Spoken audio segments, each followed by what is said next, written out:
नमस्कार विद्यार्थियों, ऑनलाइन कक्षाओं में आपका स्वागत है। विद्यार्थियों, हम भारतीय जनसंख्या संगठन के प्रतिरूप को पढ़ रहे हैं। भारत में जनसंख्या संगठन के प्रतिरूप के अंतर्गत पिछले वीडियो में हमने भारत में लिंगानुपात के स्वरूप को जाना। इस वीडियो के माध्यम से हम जानेंगे कि भारत में जो लिंगानुपात की कमी आई है, उस लिंगानुपात की कमी के क्या कारण हैं। देखो, विश्व की औसत लिंगानुपात की हम गणना करें तो विश्व औसत लिंगानुपात की तुलना में भी भारत का लिंगानुपात बहुत कम है। 983 जो लिंगानुपात विश्व का है, इसकी तुलना में भारत का लिंगानुपात बहुत कम है। कितना है? 940 ही है। और इसमें कमी जो आई है उसके पीछे कौन कौन से कारण हैं, सबसे पहले हम इन कारणों को इस वीडियो के माध्यम से देखेंगे। साथ ही साथ हम देखेंगे कि भारत के अंदर जो आयु संरचना का क्या प्रतिरूप है, आयु संरचना का क्या प्रतिरूप है, आयु संरचना क्या होती है और ये कौन सी जनसंख्या को प्रदर्शित करती है। तो देखते हैं। सबसे पहले प्रश्न है आपका, भारत में लिंगानुपात की कमी के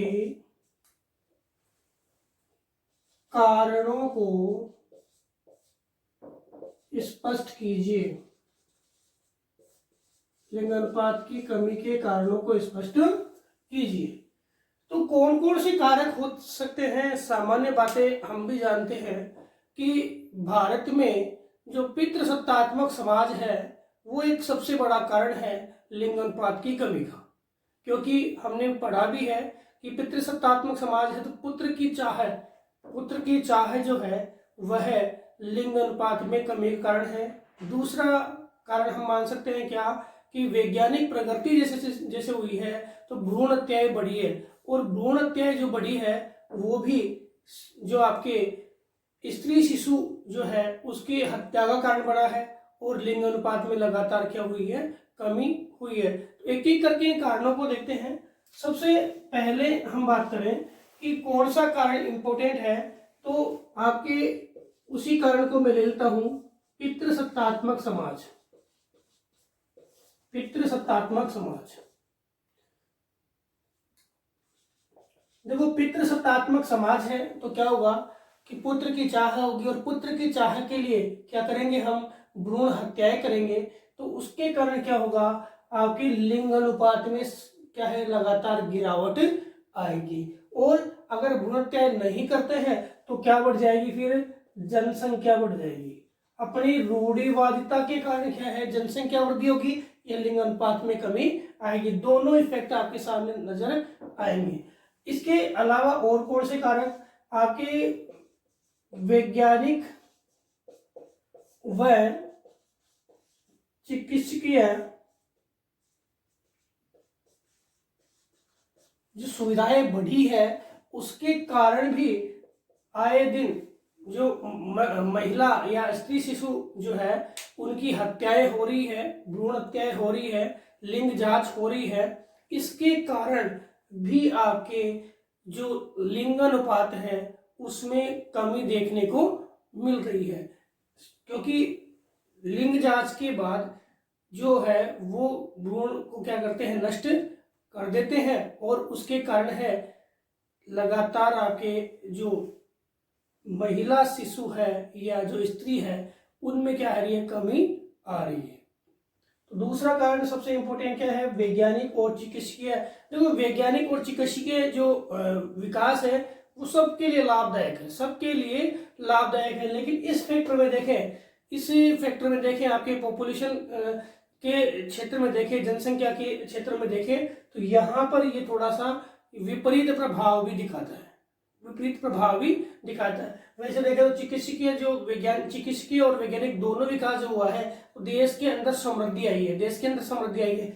ठीक है। अब इसके लिए क्या किया गया है? सरकार ने प्रतिबंध लगा दिए। क्या लगा दिए? सरकार ने प्रतिबंध लगा दिए उन लेबोरेटरीज पे जो लेबोरेटरीज है इस प्रकार का परीक्षण करती थी और इस प्रकार की क्रियाओं के लिए प्रेरित करती थी। उनके लिए सरकार ने क्या लगा दिए, प्रतिबंध लगा दिए और कानूनी जो है दंड उनके लिए निर्धारित भी कर दिया। तो इसके बाद धीरे धीरे आपके इस सेक्टर से जो लिंग अनुपात घटने की क्रिया है वो थोड़ी क्या हुई है, कम हुई है। इसके बाद और कौन से कारण हो सकते हैं, तो मैंने पहला कारण बताया कि पितृसत्तात्मक समाज है, इसमें क्या है, बालकों को प्राथमिकता दी गई है, ठीक है, और बालिकाओं की उपेक्षा की गई है। बालकों को तो दे दी प्राथमिकता और बालिकाओं की कर दी क्या, उपेक्षा।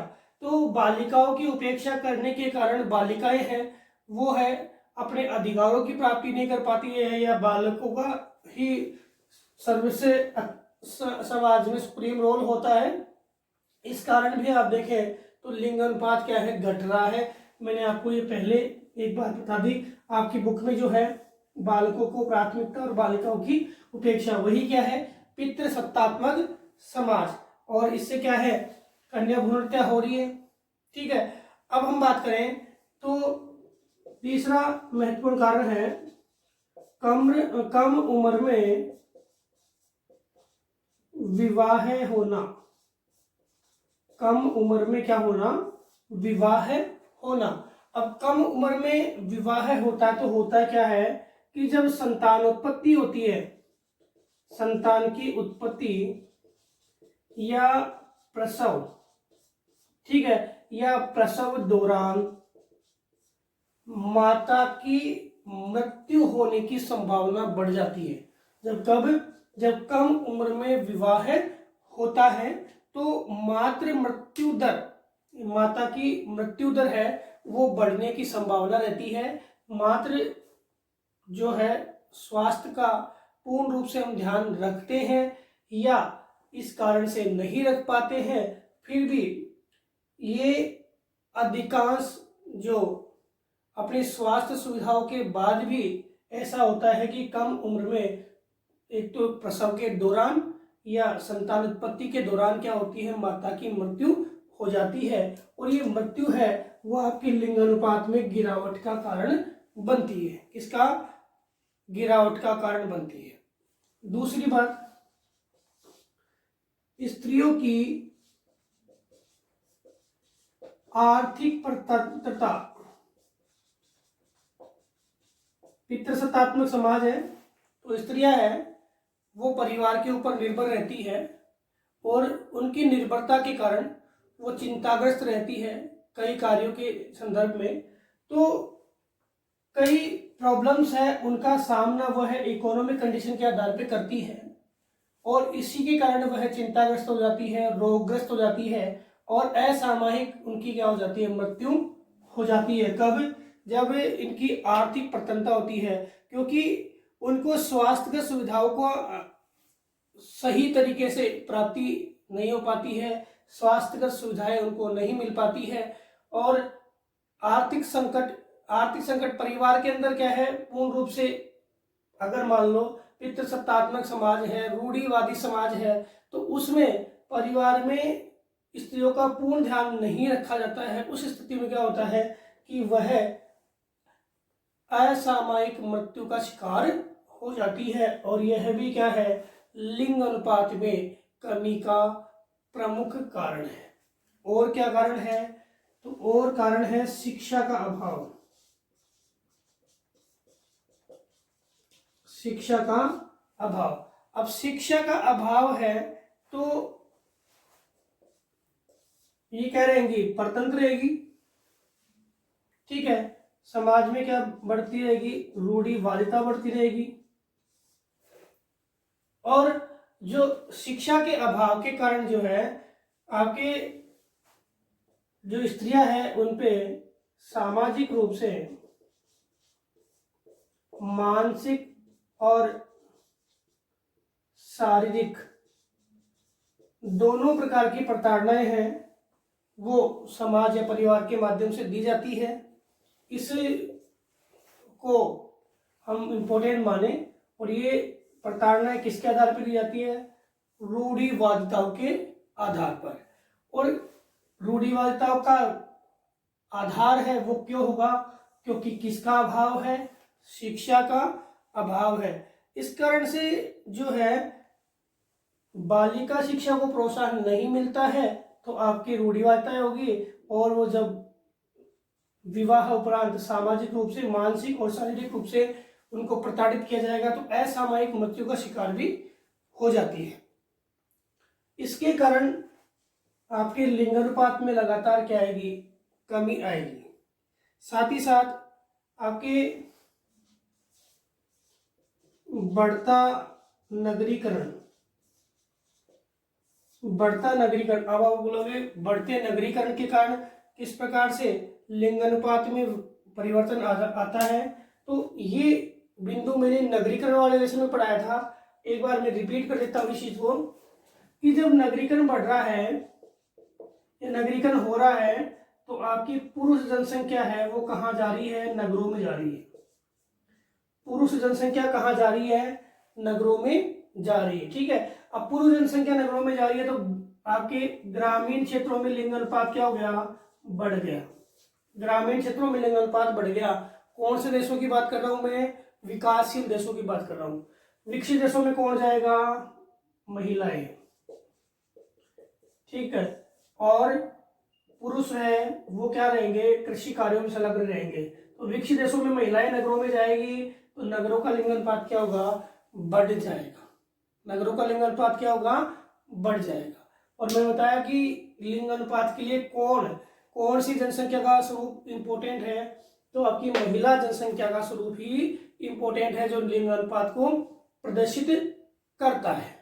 अब ये आपके जो प्रश्न है वो आपने देखा कि पितृसत्तात्मक समाज है, वैज्ञानिक चिकित्सीय जो उन्नति है, कम उम्र में विवाह है, स्त्रियों की प्रतनता है, शिक्षा का अभाव है और बढ़ता नगरीकरण, ये लिंगानुपात को प्रभावित करता है। और लिंगानुपात को कौन कौन से कारण प्रभावित करते हैं? तो लिंगानुपात के लिए सबसे महत्वपूर्ण हम बात करें कि लिंगानुपात अगर अच्छा होता है, महत्व की बात करें, प्रश्न आ गया कि लिंगानुपात का क्या महत्व है? लिंगानुपात का क्या महत्व है? महत्व का अगर प्रश्न आ गया तो आपके सामने इस महत्व को हम देखें कि अगर किसी देश का लिंगानुपात बहुत अच्छा है तो इसका मतलब समझ लेना कि उस देश की स्त्री जो दशा है बहुत अच्छी है, स्त्रियों का जीवन स्तर है वो बहुत ही अच्छा है, इस कारण से उस देश का लिंगानुपात अच्छा है।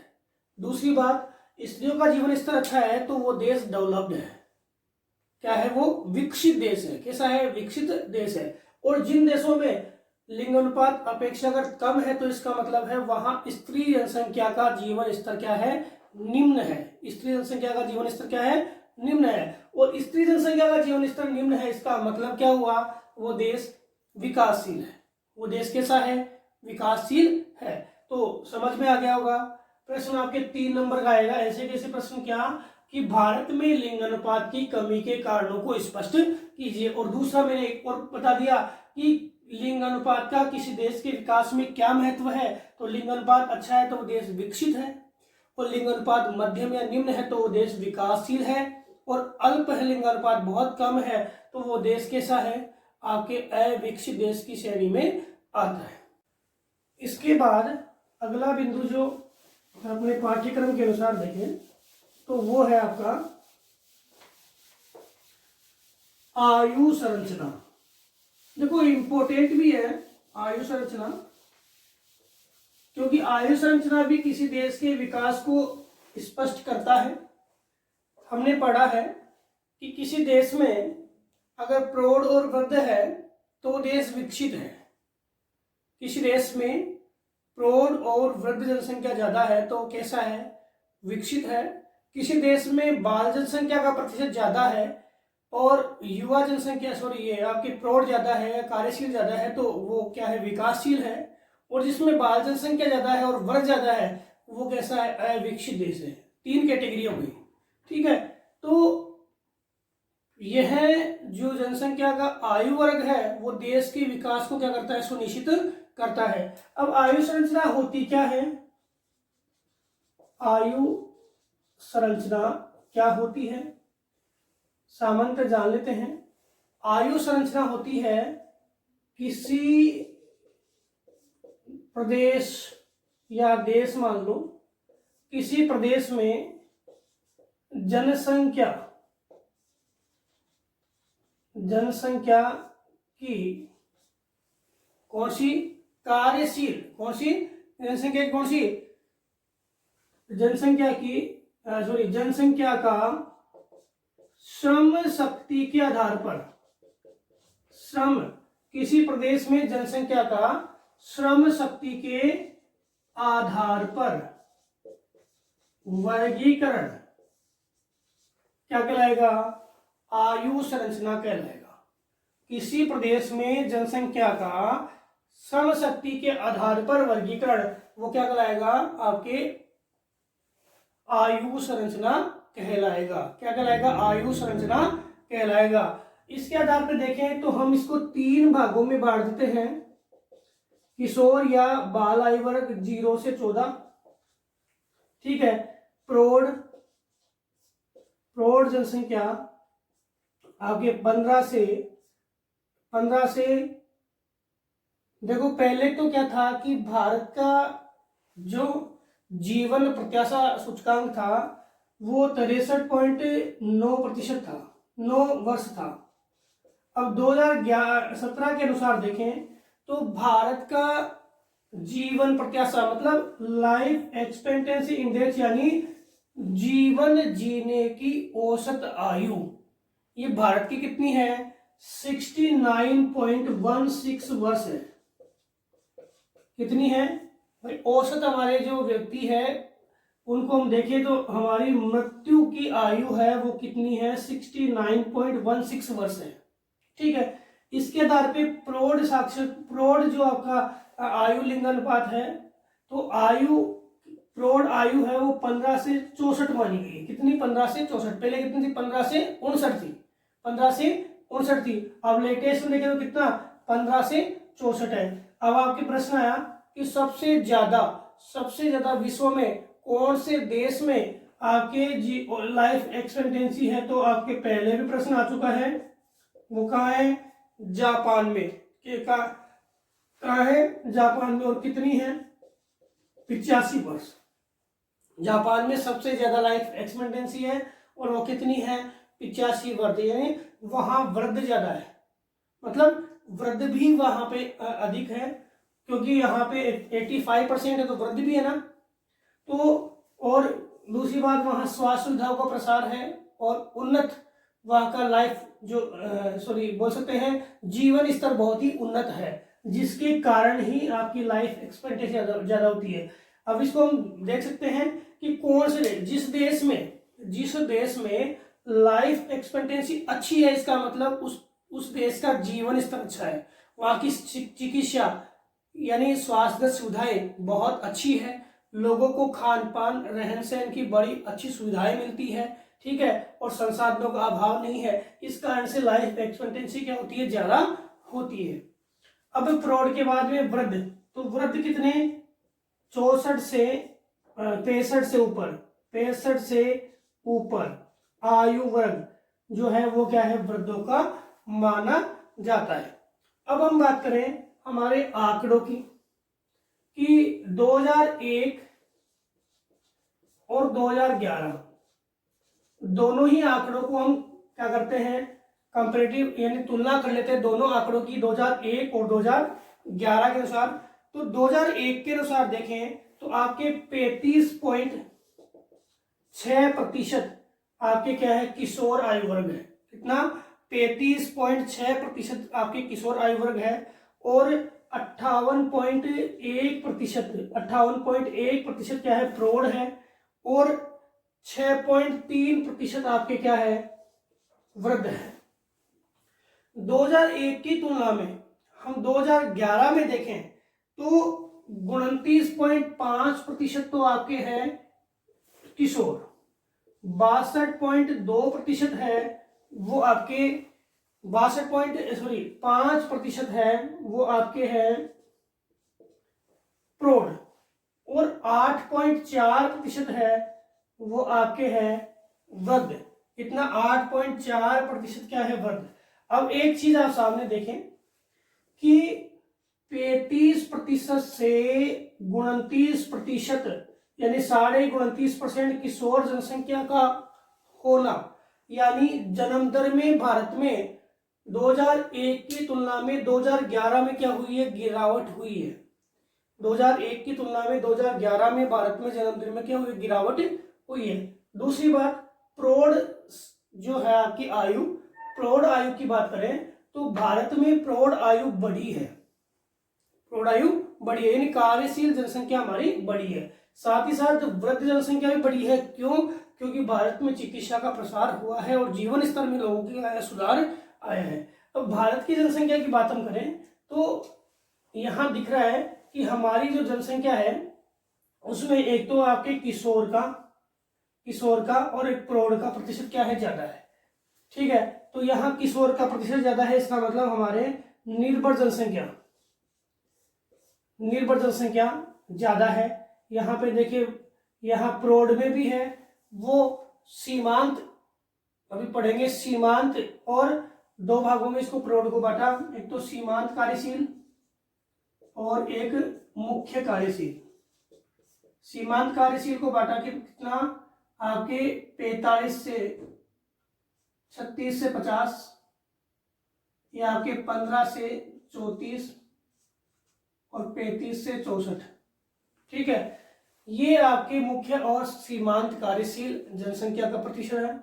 अब हम बात करें कि हमारे यहाँ निर्भर जनसंख्या ज्यादा है, और जिस देश में निर्भर जनसंख्या ज्यादा होती है वो देश कैसा होता है? विकासशील देश होता है। दूसरी बात हम करें कि भारत अपनी वृद्धि के आधार पर, अपनी जनसंख्या वृद्धि के आधार पे, जो प्रश्नों की बात कर रहा हूं मैं, जनसंख्या वृद्धि के आधार पे भारत है वो तृतीय जनांकीय संक्रमण की अवस्था में आता है। जनांकीय संक्रमण पढ़ा है ना आपने?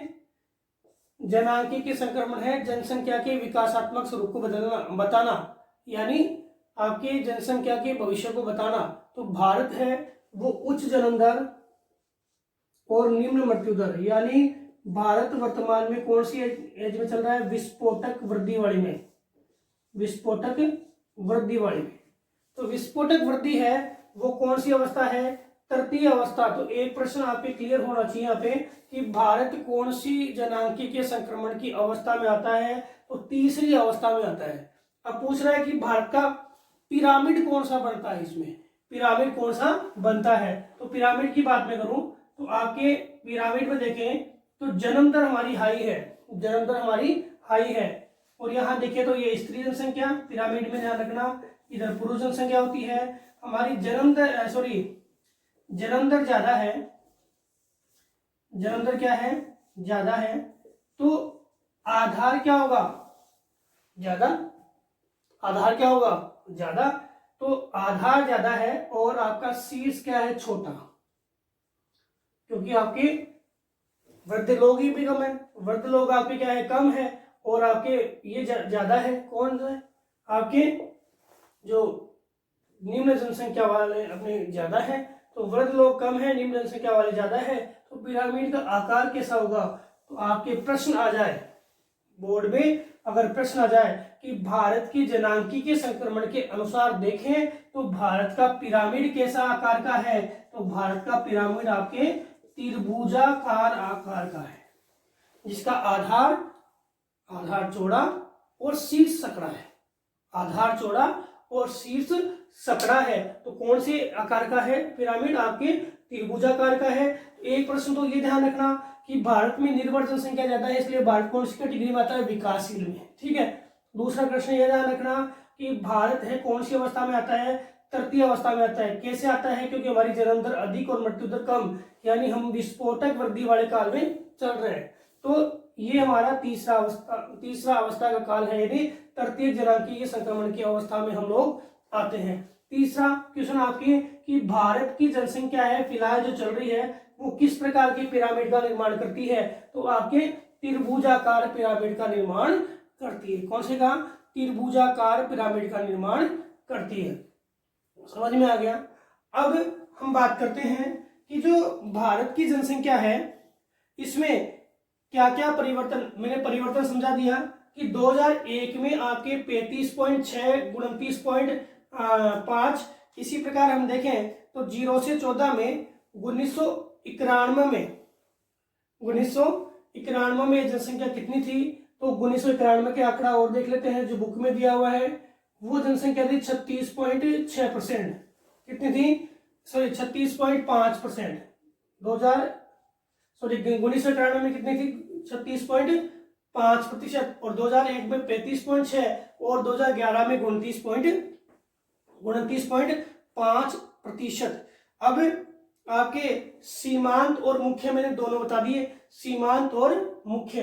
अब इसके अलावा देखें प्रौढ़ के अंदर, तो प्रौढ़ जनसंख्या जो हमारी है यानी वयस्क जिसे बोल सकते हैं, इस वयस्क जनसंख्या में भी 1991 में कितना परसेंट था, तो 57.1%। 1991 में कितना था, 57.1%। आपको याद होने चाहिए आंकड़े तीन, तो 91 में 36.5, 91 में 57.1, और वृद्ध जनसंख्या की बात करें तो 91 में 6.4%। कितना, 6.4% आपका परिवर्तन था। अब हम देखते हैं कि कौन से 0 से 6 आयु वर्ग, 0 से 6 आयु वर्ग के लोग हैं, वो जनसंख्या हमारे देश में कितनी है, और कौन कौन से राज्य है जहां पे 0 से 6 आयु वर्ग की जनसंख्या सर्वाधिक पाई जाती है। ये आंकड़े तो समझ में आ गए होंगे। तो भारत में देखो निर्भर जनसंख्या ज्यादा है, तो उससे प्रॉब्लम क्या हुई। अगर आपसे प्रश्न कर लिया जाए कि भारत में निर्भर जनसंख्या ज्यादा है तो उसे क्या समस्या होगी, तो भारत में निर्भर जनसंख्या ज्यादा है तो स्वास्थ्य सुविधा, खाद्यान्न आदि में सब में ज्यादा खर्च करना पड़ेगा, और देश अपने कल्याणकारी उपागम में सर्वाधिक खर्च करेगा, तो देश का विकास संभव नहीं है। और कौन सी अवस्था में रह गया देश, फिर विकासशील अवस्था में रह गया। तो यही कारण है कि भारतीय जनसंख्या की जो निर्भरता है वो हमें विकसित अवस्था तक क्या है, नहीं पहुंचा रही है। हमारी जन्म दर है ये कम आए, और हमारे कार्यशील और वृद्ध लोग हैं ये जनसंख्या बढ़े, जिससे क्या होगा, हमारे निर्भर जनसंख्या का अनुपात है वो कम हो जाएगा और हम विकसित देश की अवस्था में पहुंच जाएंगे। अब हम बात कर रहे हैं बाल जनसंख्या। बाल जनसंख्या यानी 0 से 6 आयु वर्ग, 0 से 6 आयु, ठीक है। 0 से 6 आयु वर्ग की जनसंख्या जो आपकी बुक के अकॉर्डिंग बता रहा हूं, आपकी जनसंख्या है 15,87,89,287। ये तो आपकी जनसंख्या है, और कुल जनसंख्या का कितना परसेंट है, 13.12% है। तो आप ध्यान रखना, भारत में बाल जनसंख्या 2011 की ही बात कर रहा हूं, ठीक है, ये 13.12% है। और हम देखें तो इस जनसंख्या में 2001 और 2011 के बीच में नकारात्मक परिवर्तन देखने को मिला है, -3.1%। और ये हमारे लिए एक अच्छी सूचक की बात ही है कि हमारे बाल जनसंख्या का प्रतिशत कम है, इसका मतलब जन्म दर में क्या ही है, कमी देखने को मिली है। जन्म दर में क्या मिली है, कमी देखने को मिली है। अब इस बाल आयु वर्ग में सबसे ज्यादा जनसंख्या, देखो जनसंख्या की तो बात आए तो एक राज्य याद रख लेना, यूपी। सबसे ज्यादा जनसंख्या है यूपी में 2,97,00,000 फर्स्ट नंबर पे। यूपी के बाद में वही नाम आएगा, कौन सा, बिहार, 1,85,00,000, ठीक है। अब हम प्रतिशत की बात करें तो प्रतिशत में और कौन कौन से राज्य हैं, तो प्रतिशत में आपके सबसे ज्यादा जो बाल आयु वर्ग है वो है मेघालय में। कहां पर है, मेघालय में। कितना है, 18.75%, 18.75%। इसके अलावा और कहाँ है, तो इसके अलावा बिहार में है, ठीक है, बिहार में 17.90%। बिहार के अलावा आपके J&K में है, झारखंड में है, ठीक है। इसके अलावा राजस्थान में है, मिजोरम में है, राजस्थान, मिजोरम, ठीक है, राजस्थान में है, मिजोरम में। अब राजस्थान में कितना है? 15.31%। आप ये ध्यान रखेंगे अपना आंकड़ा। इसके बाद सबसे कम तो सबसे कम के अंदर देखें तो तमिलनाडु,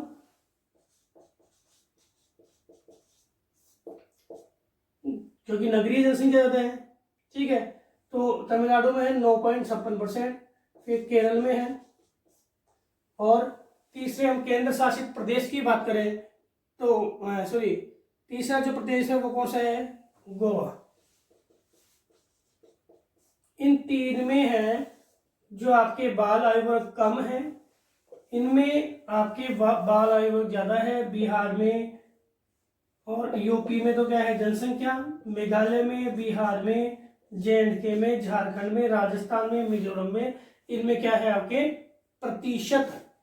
प्रतिशत क्या है? ज्यादा है इसका बाल आयु वर्ग का, और इनमें क्या है? प्रतिशत क्या है? कम है। किनका? बाल आयु वर्ग का।